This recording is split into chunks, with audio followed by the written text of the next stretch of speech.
You ever catch yourself judging someone, only to realize a minute later you were completely wrong? That happened to me with one of today's Reddit stories. I was so sure I knew who the bad guy was, then one tiny detail came up. And I just sat there thinking, okay, maybe I got this completely backwards. I'm honestly curious if you guys end up feeling the same way. Hey everybody, hope you're all doing well. Glad you stopped by. We're just hanging out in the Minecraft survival world today.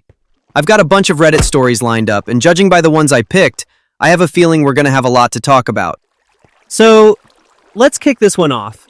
The title already has me curious, because what kind of video causes this much family drama?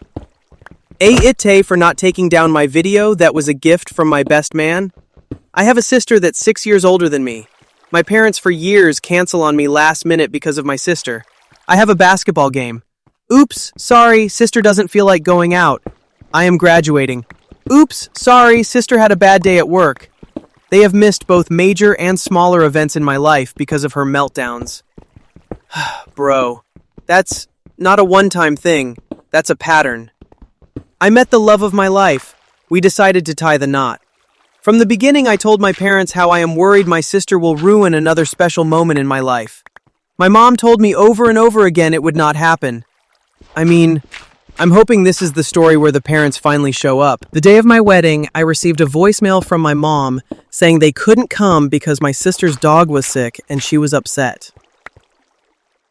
Wait, no, seriously? A sick dog? I was about to say maybe there was some huge emergency, but you're missing your kid's wedding. That's a really, really high bar. I was hurt. My best man, however, is a jokester. He took my phone, then went to my fiancée and asked if he could post a video of our wedding as a gift on social media. She loved his idea. I had no idea about it until I came home. Our honeymoon was at a lakeside cabin, no cell service. Okay, now here's where things get interesting, because I still don't know what he posted. The post caption was, "My best friend. He is an amazing person even if his parents never showed up for him." The video was still pictures of us, next to her parents, me on the dance floor, cutting the cake, where you would normally see both parents in wedding pictures. The sound behind the video was my mom's voicemail explaining how they couldn't come because my sister's dog was sick. Man, that voicemail is brutal. Not because somebody added dramatic music or anything, just because it's real. I came home a week later to hundreds of messages. Family members from both sides insisting I take it down. I was told my sister hasn't stopped crying. My mom is refusing to leave the house. You know what? I almost forgot this was OP's wedding. Everybody's talking about how embarrassed the parents are. Nobody seems to be asking how the groom felt. I may be the A here. I didn't take it down when I got my messages. I didn't call my family back right away. I waited until my vacation time was over at work and enjoyed my time with my wife in our new home before I contacted anyone. Honestly, good. That's exactly what a honeymoon is for. My dad told me to take down the video. It was just a bad night for them, that they will make it up to me and my wife for not coming. My reply was exactly, "How do you plan to make up my wedding? It's a once-in-a-lifetime thing. You choose to ignore my feelings on the whole matter." Then he just repeated he will make it up to me. I told him I would take down the video only when he made up missing my wedding. Flustered, we both hung up the phone before we both said things we shouldn't have. Am I the A here? I could have just taken down the video. I don't know. At first I thought the best man might have crossed a line, because posting family drama online can get messy fast. But then I kept thinking about that voicemail. Nobody edited their words. Nobody faked anything. The video just showed what happened. The part that actually bothered me wasn't even the wedding. It was OP saying he'd been dealing with this his whole life. The wedding was just the first time everybody else noticed. Could OP take the video down now? Sure. Would that actually fix anything? I don't think so. The video's not the problem. It's years of choosing one child over the other. And the dad saying, "We'll make it up to you." I kept trying to think of how you'd even do that. I honestly can't. You don't get a redo on your wedding day. That's kind of the whole point. For me, OP isn't the one who embarrassed the family. The family embarrassed themselves. The video just happened to leave the receipts. So, after that last story, this next one is kind of interesting. It's not really an AITA post. It's more like someone calling out Reddit itself. Meta. Too many AITA commenters advocate too quickly for people to leave their partners at the first sign of conflict, and this kind of thinking deprives many people of emotional growth. I've become frustrated with how quick a lot of AITA commenters are to encourage OPs to leave their partners when a challenging experience is posted. While leaving a partner is a necessary action in some cases, just flippantly ending a relationship because conflicts arise is not only a dangerous thing to recommend to others, but it deprives people of the challenges necessary to grow and evolve as emotionally intelligent adults. I already know the comments on this one are going to be interesting. When we muster the courage to face our relationship problems and not run away, we develop deeper capacities for love, empathy, understanding, and communication. These capacities are absolutely critical for us as a generation to grow into mature, capable, and sensitive adults. Encouraging people to exit relationships at the first sign of trouble is dangerous and immature, and a byproduct of our throwaway consumer society. I often get a feeling that many commenters don't have enough relationship experience to be giving such advice in the first place. Please think twice before encouraging people to make drastic changes to their relationships. We should be encouraging greater communication and empathy as the first response to most conflicts. I actually think there's something to this, but maybe not as much as OP thinks. At first, I was like, yeah, Reddit definitely tells everybody to break up. Then I remembered, we're also only reading the stories that people decide to post. Most people don't go online because their partner forgot to take the trash out once. They're usually posting because something's been bothering them for a while. So, maybe there's a little selection bias there. At the same time, I have definitely seen posts where somebody writes like 3 paragraphs about one argument, and the top comment is basically, lawyer up, delete Facebook, hit the gym. It's like, whoa, can we maybe ask a couple questions first? I think the hardest part is that Reddit only gets one perspective. You don't know what happened before. You don't know what happened after. You don't know if the person telling the story accidentally left out something important. And honestly, sometimes people don't even realize they're leaving stuff out. The part I agreed with the most wasn't even about staying together. It was the idea that conflict itself isn't automatically a sign that the relationship is doomed. If two people can actually communicate, sometimes they come out stronger. Sometimes they realize they're completely incompatible. Both of those outcomes can be healthy. I guess where I disagree a little is there are definitely situations where people stay way longer than they should. So I don't want somebody hearing this and thinking every relationship just needs more communication. Some problems aren't communication problems. They're respect problems, or trust problems, or safety problems. Those are completely different conversations. I don't know. Maybe the real answer is just don't hand out life-changing advice like it's nothing, especially when you've read one side of the story in under 5 minutes. That's probably a good rule whether you're on Reddit or talking to a friend in real life. This next one, man, I had a feeling it was going to go sideways after the title alone. AITA for punishing my son after he said something racist? About a week ago, my family ordered Chinese food for delivery. When the delivery driver came to the door, my daughter was taking the cat upstairs to put in her room because he always tries to eat the food. My son, who's 13, loudly says, "Make sure to hide the cat from the Chinese guy," as I am at the door getting the food from the Chinese delivery driver. Bro. No. And the worst part is, the driver definitely heard it. He very obviously heard what my son said and was upset by it. I quickly apologized and took the food.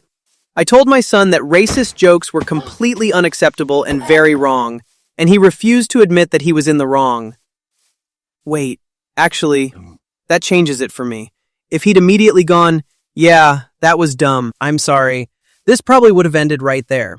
But he doubled down. So, later that night, I forced my son to write a sincere apology to the delivery driver. His name was on the receipt. as well as write a one-page paper on Chinese culture and a one-page paper on why racism is perpetuated by racist jokes and stereotypes. Then, the next day, I took him to the restaurant and had him read his apology aloud to the delivery driver, as well as give him the papers he wrote. I honestly wasn't expecting them to actually go back. I thought it'd stop at the papers. The driver was very appreciative of the apology and thanked me for making my son do it. He then told my son about multiple instances where he had faced racist comments and attacks from people while he was a delivery driver. You know what? I think that's probably the part that mattered most. Not the punishment, that conversation. Hearing it from the actual person you hurt is a lot different than hearing your mom lecture you. That night, my husband and I got into an argument about me making our son do this. He told me that it was embarrassing for our son to have to do the apology, and that the punishment didn't fit the crime. I told him that it was much more embarrassing for the driver to have to face that kind of racism and racist stereotypes, and that our son would get over the embarrassment. I do not condone any kind of hateful thinking in my house, and the fact that my son said that embarrassed me as well. My husband told me that it was just a joke, and it wasn't that big of a deal. I feel like I might have overreacted some, but I think it's important to help my son understand how what he said was wrong and hurtful. I don't know. At first I was going to say making him write 2 papers felt a little over the top. Maybe I'm being unfair. Because then the driver thanked her. That kind of made me rethink it. The part that actually stuck with me wasn't even the joke. It was the husband saying, "It was just a joke." I get what he means. A lot of kids repeat things they hear without really understanding them, but that's exactly why you teach them why it's wrong. Otherwise, it stays just a joke, until one day they're an adult still making the same joke. I also don't think the mom was trying to shame her son forever. She was trying to make the lesson real. And judging by the driver's reaction, it sounds like he appreciated that someone actually took responsibility instead of brushing it off. If I had one tiny criticism, I'd just hope the conversation kept going after the punishment. Because the goal isn't raising a kid who's afraid of getting in trouble. It's raising a kid who understands why his words affect real people. To me, that's the difference. I'm just going to mine this last bit of coal, then we'll head out and see if we can find a better cave. Okay, we're going from family drama to restaurant drama. And if you've ever worked customer service, you probably already know where this is heading. AITA for refusing to return a tip and telling a couple that I don't have time to play mediator? I'm a 22-year-old waitress at Texas Roadhouse. This is one of my 2 jobs to put myself through college. Most days are fine, but other days are a living hell. I believe that. I don't even work there, and I believe that. Yesterday, I was assigned a table that had a husband, wife, and what appeared to be a teenage daughter. Everything was going smooth at first, and the wife ordered a margarita. The husband then tried ordering a beer. The wife instantly lost her noodles and said, no, he will not have a beer. He will have a water." She then turned to him and said something along the lines of him not needing to drink because he was driving. He said no, the daughter could drive. I feel like we're missing about 15 years of backstory here. It was childish. Anyways, he keeps telling me he wants a beer. She keeps telling me no. In this industry, situations like this are a lose-lose for waitresses. If I get him the beer, wife won't tip. If I don't get him the beer, he won't tip. Damned if I do, damned if I don't. That's actually true. You're suddenly part of an argument you didn't even sign up for. So while they were arguing AT me, I said, "Listen, I really don't have time to play mediator here." They went silent. I went and got both of them their alcohol. Daughter gives me an apologetic look upon my return, presumably because her mother was acting bat crazy upon seeing me bring a beer in tow. The daughter apologizing with just a look. That tells me this probably wasn't the first time. Flash forward to after their meals. Husband has had 2 beers at this point. Wife has stopped drinking and glares at me every time I return. Wife and daughter go to the car while husband pays. Husband drops me a $40 tip on a $68 tab. I told him I couldn't accept it. He insisted. Eventually, I pocketed it. I have a feeling this isn't where the story ends. Wife comes in an hour or so later demanding that I give her the $40 her husband gave me, stating that I was a terrible host and went against her and I don't deserve a tip. She got my manager involved, who said, "She is not obligated to give you her tip. You left the restaurant and the tip has already been processed. Have a nice night." She was fuming, screaming at me about how much of an AH I was for supplying her husband alcohol after she said no. Other guests started chiming in saying that she was being ignorant and that I was doing my job, which is to provide guests with what they want, and said that it wasn't my fault that she was a controlling wife. She storms out. Given the fact that I was put on the spot like that, I feel insanely guilty. Ada? I don't know. At first I wondered if maybe the wife knew something we didn't. Like maybe her husband had a drinking problem. Or maybe he'd promised not to drink. We honestly don't know. But the waitress doesn't know that either. That's the whole point. She's not a marriage counselor. She's not a referee. She's taking an order from two adults. The part I actually kept thinking about was the daughter. Imagine just trying to have dinner, and your parents are arguing over a beer while the waitress is standing there wishing she could disappear. That had to be so awkward.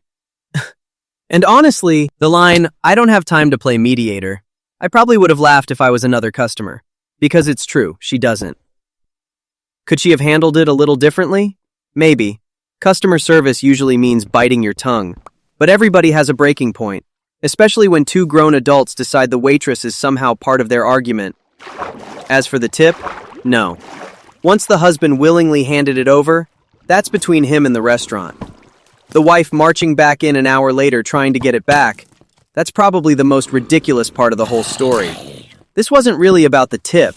It was about a couple trying to make their relationship problem somebody else's responsibility. And that's a position no server should ever be put in. Ooh, this is a nice cave. Definitely worth exploring. But I'm not going any deeper until I've lit this place up and dealt with whatever's hiding in the dark. You know, after the last story, I was kind of hoping we'd get something a little lighter. Apparently not. AITA for telling my dad there will be no making up for missing my high school graduation. I'm 18 and graduating high school at the end of this month. My dad dropped the bomb on me 2 nights ago that his stepdaughter has an award ceremony for some competition she entered and won in another state on that same day. He told me he couldn't possibly make it to both, and since his wife and their children together will be going, he needs to be there too. He told me he would make it up to me, and we could celebrate another time. I mean, maybe there's some context I'm missing, because right now that sounds rough. I still live with him, not for much longer. My mom died when I was 7, and my dad got married again when I was 11 or 12. His stepdaughter never knew her bio dad, so my dad has accepted her as his own. And he has prioritized her a lot in the last 5 or 6 years. It doesn't always show in the most obvious ways, but it can be felt. Father-son time was put on an indefinite hiatus, and instead Dad told me we needed to include her in our time together. But he also spent time with just her for father-daughter time. Ooh, that sentence says a lot. I brought it up to my dad, and he told me I wasn't exactly making an effort to be closer to her, so he wanted us all to bond and didn't want me to just focus on my relationship with him. He has attended her dance things instead of my basketball games if they're on at the same time. It doesn't matter if mine was known about first, he will still skip my stuff to go to hers. He will take us on family days, and whenever he and his wife say, "Kids can choose," he picks her choices over mine. At first I thought OP might have been exaggerating. I don't really think that anymore. This is starting to sound like years of little things piling up. He claims it's because they will be the most fun for everyone, but really, he even says it afterward, anything his little princess wants. Our refrigerator and our shower broke at the same time. His stepdaughter's birthday was coming up, so he took money from my birthday fund to pay for that stuff, and so his stepdaughter would definitely get what she wanted. He didn't get all the money back by the time my birthday came around, so instead he bought me a $30 gift card for Steam, when he had promised me a new monitor and keyboard. Wait, he took money from OP's birthday fund? No, I can't really defend that one. When my dad told me he wouldn't be at my graduation to go and support her, I told him there is no making up for that, and he can forget about being included in my life going forward. He told me he would make it up to me, and I told him I will always come second to his little princess, and I'm not going to be okay with that. I told him he's discarded me for the last time. Dad begged me to be reasonable, but I walked away. Then I invited both sets of grandparents who agreed to come. His wife told me I could have come with them, and I don't need to attend the ceremony, but could support my sister. I said her daughter's not my sister, and I do not want to support their family anymore, and I will be out of their hair soon. She called me selfish and told me I can't deny her daughter a dad. Aida? Man. The part that really got me wasn't even the graduation. It was when the stepmom said you can't deny her daughter a dad. I get wanting your daughter to have a father figure. I really do. But you also can't ask someone else's son to give up his dad to make that happen. Those two things don't balance each other out. And you know what? The graduation almost feels symbolic. If this were the only thing the dad had ever missed, I'd probably be saying OP should give him another chance. But it's not. It's basketball games, birthdays, father-son time, even the birthday money. The graduation is just the moment OP finally said, "I'm done." I also noticed something kind of sad. The dad keeps saying, "I'll make it up to you." But he never actually says how. It's almost like he's hoping the words themselves fix it. Some moments just don't have a make-up date. Your kid only graduates high school once. I honestly feel bad for everybody involved. The stepdaughter didn't create this situation. OP didn't create this situation. The dad did. Trying to be there for one child should never mean making the other one feel invisible. And after hearing everything OP listed, I can understand why this graduation wasn't the real issue. It was just the last straw. Okay, we're switching from family drama to guitar drama, which somehow ends with HR getting involved. I don't even know how we got there yet. It for buying a $50,000 guitar for $4,000 and refusing to sell it back when the buyer found out the real value? This happened a while back. My wife and I still talk about it every once in a while. She's on my side, and most of our friends and family are. However, when it happened, it was like World War III between us and her coworkers and others. I've been playing guitar for 22 years. I know guitar values and whatnot very well. I'm very into the guitar market. At my wife's old company, she mentioned that I play guitar. A coworker said his dad had passed away, and he was selling his dad's things. His dad had a guitar and asked if I'd be interested. So far, pretty normal. He sent me the pictures. It was a 1952 Telecaster in mint condition. He had the original receipts, which was crazy. I asked what he wanted for it, and he said he looked up Telecasters online and thought $4,000 was fair. I texted back, "I'll take it for $4,000, and went to pick it up. Wait, a 1952 Telecaster? I don't know guitar prices that well, but even I know that's old. The guitar was worth approximately $50,000 depending on the buyer, and I knew it. Bro, that's one heck of a garage sale find. When I got the guitar, I told my wife what it was worth. She was floored. Fast forward 2 weeks, and her coworker found out the real value from a family friend and wanted it back. My wife told him I really liked the guitar and doubted I'd sell it back, but he could ask. He contacted me and asked to buy it back. I said it's not for sale. Okay. Here's where I was expecting this to get awkward. He then said I scammed him and he was going to sue me and take my wife to HR for being part of the scam.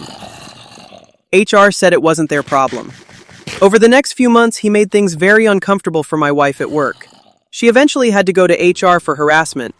He was warned, didn't stop, and they let him go. He's contacted me several times about it, so I got a restraining order for harassment too. I haven't heard from him in about a year. AITA?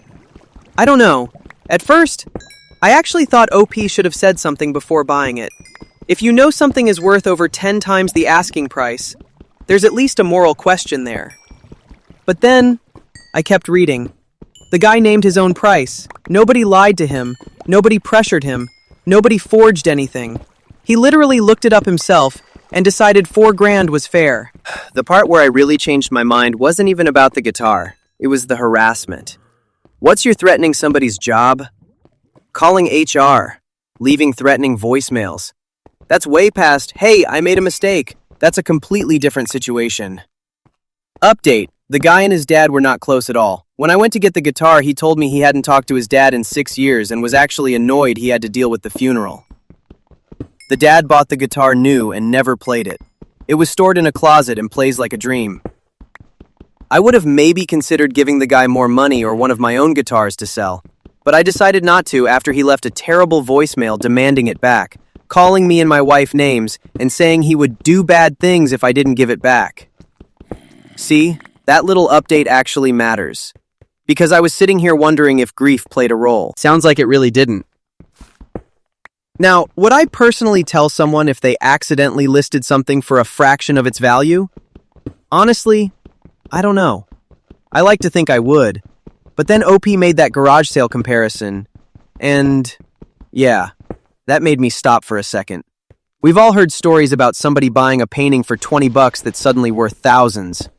Most people celebrate the lucky find. They don't go back and insist on paying full price.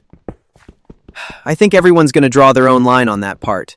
But legally, the sale was the sale, and once the threats and harassment started, any sympathy I had for the seller disappeared pretty fast. Sometimes you lose out because you didn't know what you had. That stings. But making somebody else's life miserable afterward doesn't suddenly make the deal unfair. It just turns one bad decision into a whole bunch of worse ones. This next one, I have a feeling there's more to this than the title. Because quitting on the spot usually doesn't happen for no reason. I pay for quitting on the spot, even though we were understaffed and it made my manager cry. I worked at a retail store in the mall. The store is divided into men's, women's, and children's clothes. I always worked women's, and on the weekdays, I was always the only employee in that entire section. Yesterday, myself and 2 other employees clocked into our shifts. My manager, Lisa, pulled me aside and told me, "Your dad's called the store 5 times asking for your schedule. Please tell him to stop." I got extremely confused because that didn't sound like something my dad would do. I even texted him and he said he never called the store once. Wait, no. I don't like where this is going. I had a bad feeling and asked Lisa if she gave my dad my schedule. And she did. Bro, absolutely not. I then told her that wasn't my dad, and she had no right telling a strange man my schedule.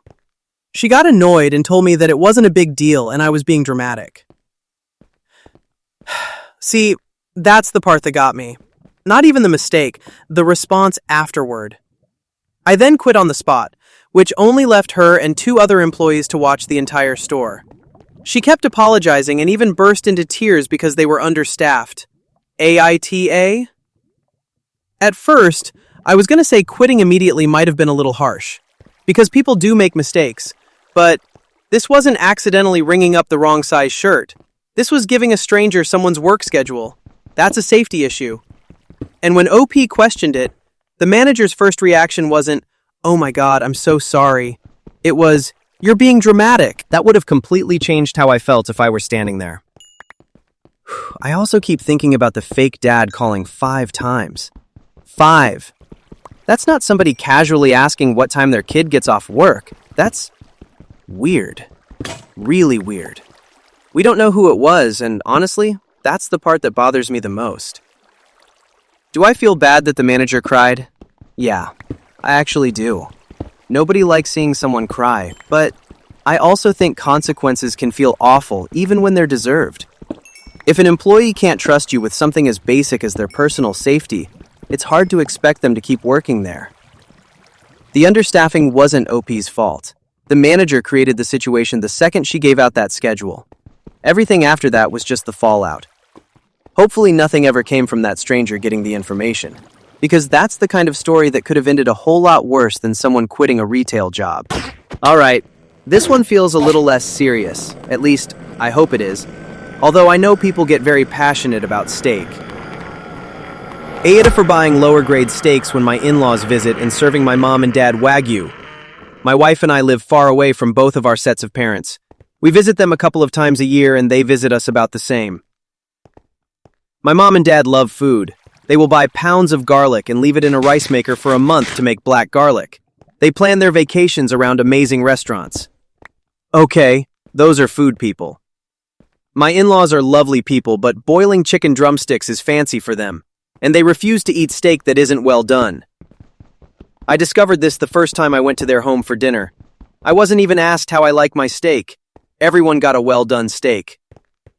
See, I know this is going to start a war in the comments, Because some people love well-done steak. I'm not trying to start anything. I'm just saying I probably wouldn't order it that way. It took me years to convince my wife to try a medium rare steak. Now she loves them.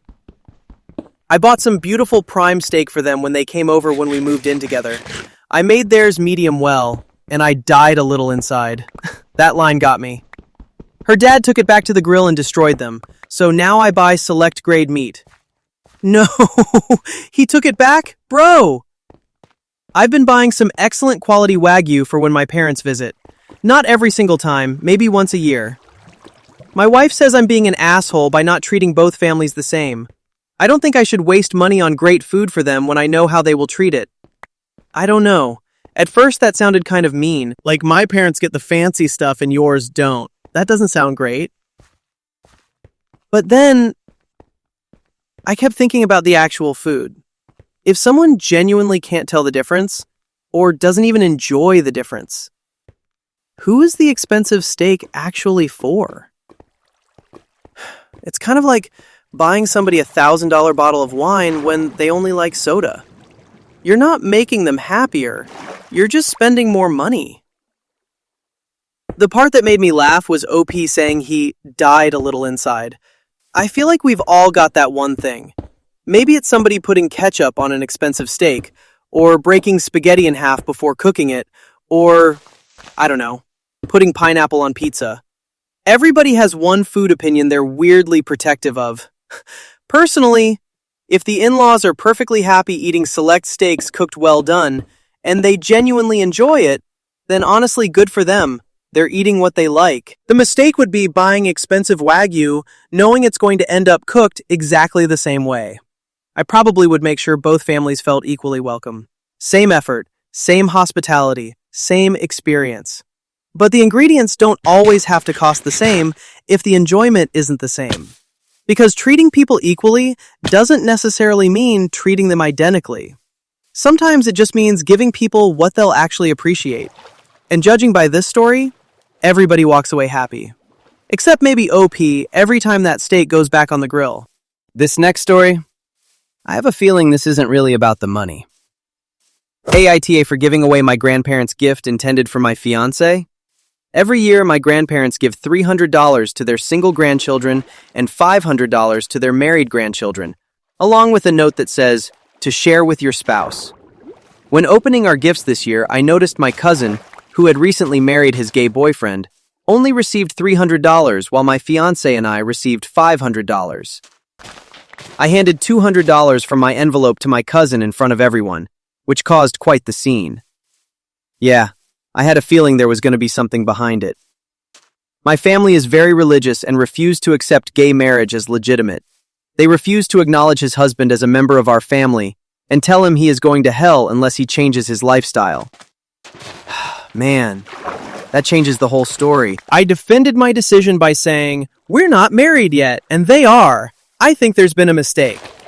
Conversations quickly devolved, resulting in both my cousin and I leaving shortly after. I'm not gonna lie, that line was kind of clever. My family insists it was not my money to give, and my actions disrespected both my grandparents and my fiancé. My fiancé feels my family was welcoming her, and I rejected her in front of everyone. Ada? Update. Cousin is taking us out to New Year's Eve dinner with their $200. Okay, that's actually a wholesome update. At first, I was about to say OP should have talked to the fiance first, because technically, that money was meant for both of them. And I can understand why she might have felt caught off guard. But the more I think about it, the part that actually bothers me isn't even the money. It's that the grandparents already had a rule. Married grandchildren get 500, single grandchildren get 300. Then suddenly that rule changes when it's a marriage they don't personally approve of. That's what OP was reacting to. I also noticed something interesting. OP didn't stand up and make a huge speech, didn't yell, didn't start insulting people, just quietly corrected what they saw as an unfair situation. And somehow, that was enough to blow up the entire gathering. Would I have done it in front of everyone? I honestly don't know. Maybe I'd have waited until afterward. Maybe not. Because doing it publicly also made it impossible for everyone to pretend they hadn't noticed. The only person I really feel for here, besides the cousin, is the fiancé. She got pulled into a family conflict she didn't create. Hopefully OP talked with her afterward and explained why it mattered so much. Because if you're about to marry someone, You want them to know they're still your priority, even when you're standing up for somebody else. And the update kind of made me smile. Imagine turning a family argument into a New Year's dinner. That's probably the best possible use of $200. Sometimes standing up for someone costs you. This time, it sounds like it bought dinner instead. okay, we're switching from family drama to whatever this is. I already have a feeling somebody's confidence is about to disappear real quick. Ayate for offering a drink to a girl in a bar and then not paying for it? I'm 23, and a few months ago I was at a nice bar in Toronto with my boys, and I saw this really hot girl. Decided to shoot my shot, and we spoke and danced for a bit. I offered to buy her a drink, and she gladly accompanied me to the bar. When I got there, I was like, "Can I have a beer and whatever she wants?" She promptly says, "Can I get 4 double shots of 1942? Wait, 4? Not 1? That's like $75 a shot for a double of 1942, and I was like, what the? She said they're for her friends, and patted me on the back. No shot. I would have loved to see OP's face. Imagine expecting to spend, I don't know, $15 on a cocktail. And suddenly you're financing somebody else's girls' night. When the bartender came back, I slapped a $10 bill on the table and told him she'd be covering the shots, and walked away. She was pissed and yelling the normal insults. I mean, I'm not exactly shocked. Well, it turns out my mom works with her. They were talking and my mom showed her a picture of me, and she instantly recognized me. Bro, out of all the ways this could have come back around, your mom? That's unbelievable. My mom then called me and said I'm a huge asshole and told me to send her the cost of the 4 drinks, which was about $325 with tip. I laughed and told my mom I'm not doing that. My mom said the girl thinks I'm a huge asshole and douche, and she agrees. AITA? At first, I wondered if OP was going to pull something cheap. like offering a drink and then refusing to pay because he lost interest. That would have been a bad look, but that's not what happened. Offering someone a drink and ordering 4 premium double shots for your entire friend group, those are not even remotely the same thing. That's like someone saying, "Hey, lunch is on me," and you order the most expensive thing on the menu plus food to go for your roommates. Come on. The part that actually made me laugh wasn't even the bar. It was the mom accidentally exposing him months later. Imagine thinking you've escaped an awkward situation forever, and then your own mother unknowingly reconnects the two of you. That's honestly kind of impressive. I do think OP could have handled the exit a little smoother. Maybe tell the bartender, "Actually, just the beer and 1 drink," instead of walking away like it was a movie scene. But I'm also not paying $300 because somebody tried to turn my offer into a shopping spree. I don't know if I'd call OP a gentleman in this story, but I definitely don't think he owes anyone $325. If somebody hears, "I'll buy you a drink," and somehow translates that into, "My friends are drinking top shelf tequila all night," that's a misunderstanding they're probably responsible for themselves.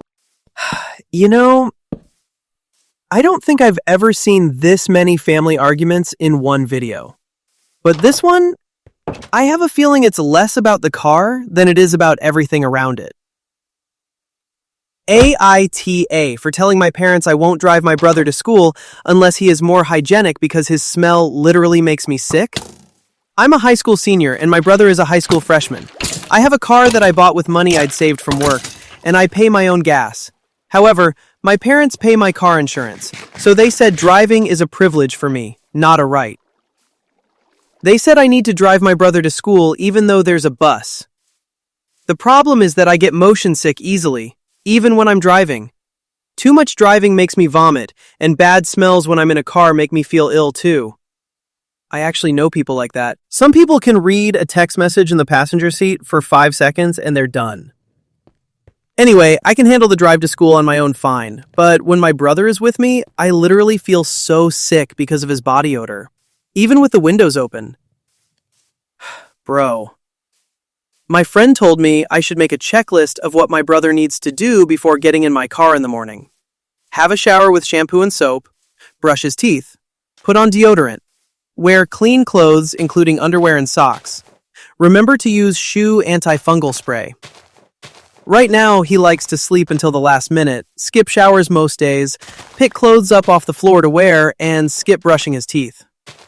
Okay, the shoe spray part, that tells me this isn't just normal teenage funk. Something's going on. So I made the checklist and told my mom and dad I couldn't do it anymore unless my brother had done everything on it every morning. Either they could check, or I would. They blew up at me, saying I was being nasty and humiliating. They said if I wouldn't drive my brother, I couldn't drive. And I said, fine, I'll ride my bike to school or get a ride from my friend. That caused a huge fight because I guess they weren't expecting me to call their bluff and give up driving. That part actually surprised me. They were probably expecting, okay, I'll keep driving him. Instead, OP basically went, cool, see ya. At first, I wondered if OP was just being overly dramatic. Teenage boys aren't exactly famous for smelling amazing, but the more details they added, the less this sounded like exaggeration. Skipping showers, not brushing your teeth, re-wearing dirty clothes. Even mentioning antifungal spray, that's a lot. The part I keep coming back to isn't even the smell. It's that the parents immediately made it about OP being mean, instead of asking, wait, why is our son refusing to shower? Because if your kid consistently smells bad enough that people physically struggle to be around him, that's something to address, not ignore. I also kind of respect that OP was willing to lose the car. That tells me this wasn't just an excuse to get out of driving. They offered a solution, then accepted the consequences when their parents said no. Could the checklist have embarrassed the brother? Yeah, probably. But sometimes hygiene conversations are awkward.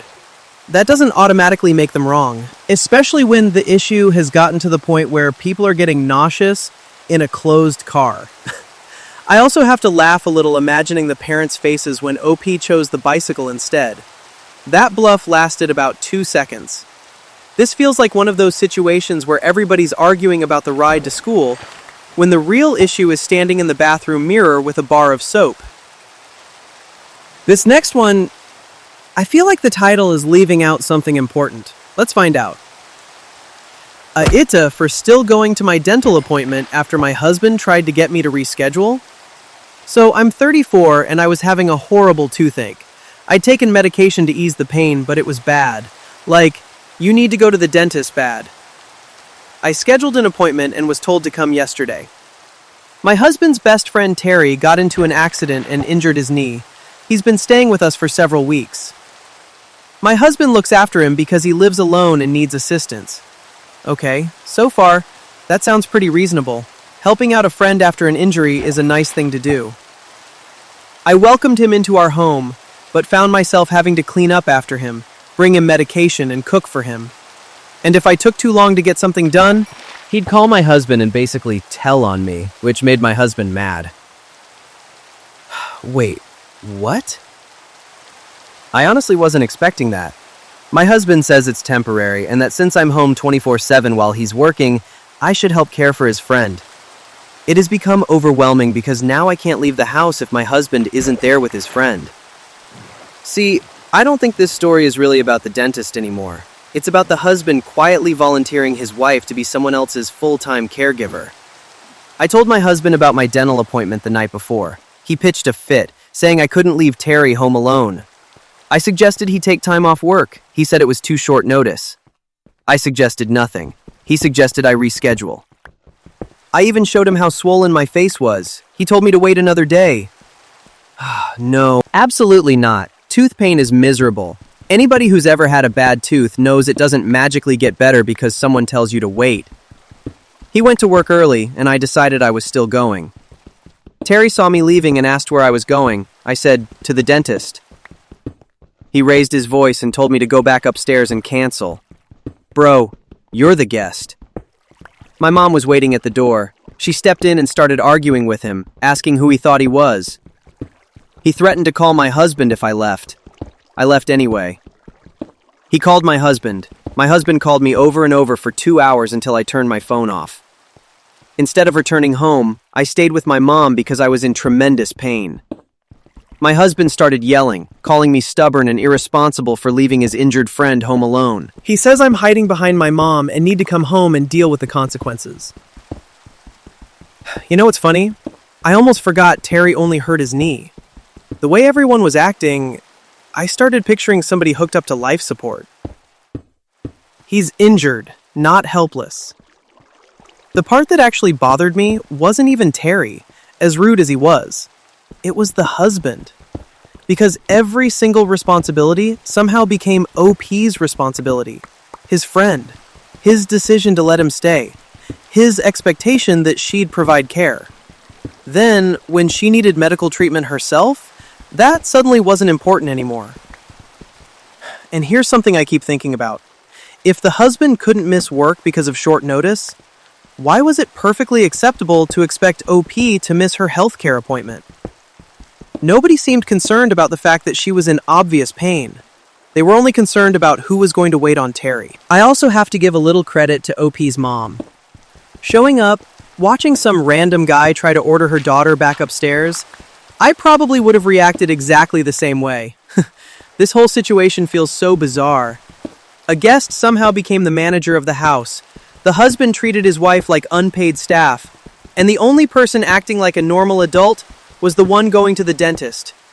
That's probably the easiest NTA I've heard in a while. Alright, this one already sounds like somebody found a loophole. The question is whether it's a clever loophole or just straight up cheating. AITA for lying about my biggest fear on a quiz show and subsequently winning a car and making other contestants lose? I live on a small island near the UK, and we have a local quiz show that I appeared on a few years ago. The premise of the show is that you can win prizes for completing challenges. Some were physical, some psychological, some required problem solving. I got through the physical challenges pretty easily, and the problem solving involved a lot of math, which is my career. So far, this guy's kinda cooking. As for the psychological part, you had to enter a clear room filled with something you're terrified of and search through it for clues. Okay, now here's where things get interesting. I thought of a believable lie before I entered the show. We had to list 5 things we were afraid of. And I put down 5 things I'm not scared of. Spiders, cockroaches, snakes, scorpions, woodlice. My real fear is something much more obscure, and I knew I'd fail if they used that. Bro planned this from day one. When I entered the room, it was full of cockroaches. I was in my boxers and barefoot, which was incredibly gross. I searched through them, found the clues, completed the challenge, and the rest of the contestants failed. I would have paid to watch that, not because of the cockroaches, because I just know everybody else was freaking out while this guy was basically treating it like yard work. I won a pretty average car. I sold it as soon as I legally could, bought myself a nicer one. I recently admitted all of this to my family during a drunken get-together. Half of them think I cheated. The other half think everyone else should have done the same thing. I'm obviously in the second group. I don't know. My opinion actually changed while reading this. At first I thought, that's kind of genius. Then, I remembered the entire point of the challenge. The psychological section only works if people are honest. So technically, yeah, he manipulated the game. But here's the weird part. If the producers never verified people's answers, and there wasn't a rule saying you had to tell the truth, then they kind of left the door wide open. The part that surprised me wasn't even the lie. It was that apparently nobody else thought to do it. Or maybe they did and they just got unlucky. Who knows? I also can't stop thinking about the producers watching the footage afterward. Imagine realizing your fear challenge was beaten because the contestant simply wasn't afraid. That's gotta be an awkward production meeting. If this were a serious competition with huge prize money, I'd probably lean more toward calling it cheating. But for a local TV game show, it feels more like exploiting a flaw in the format. Kind of like finding a speedrun glitch in a video game. Would I feel a little guilty? Probably. Would I have taken the car? Yeah, probably.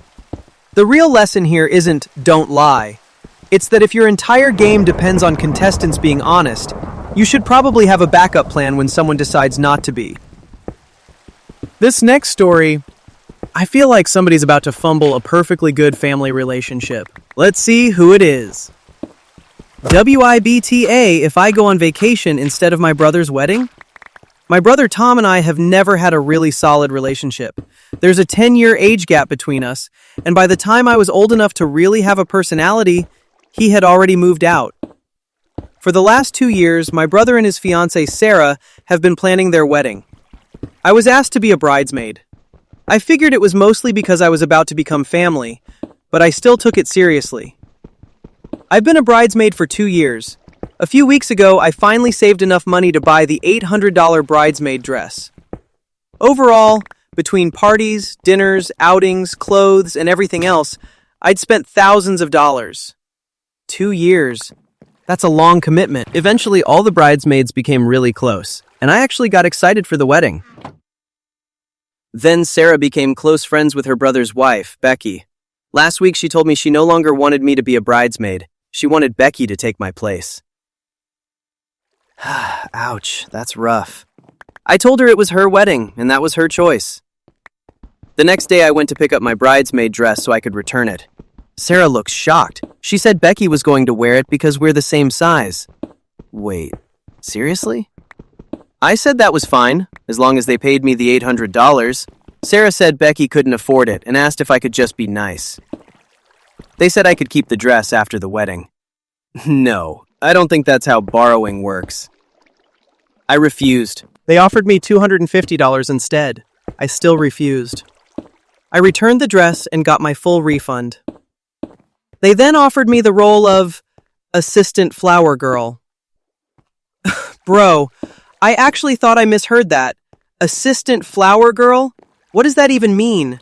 Vice president of flower distribution? I told them they had been disrespectful and that I wasn't going to the wedding.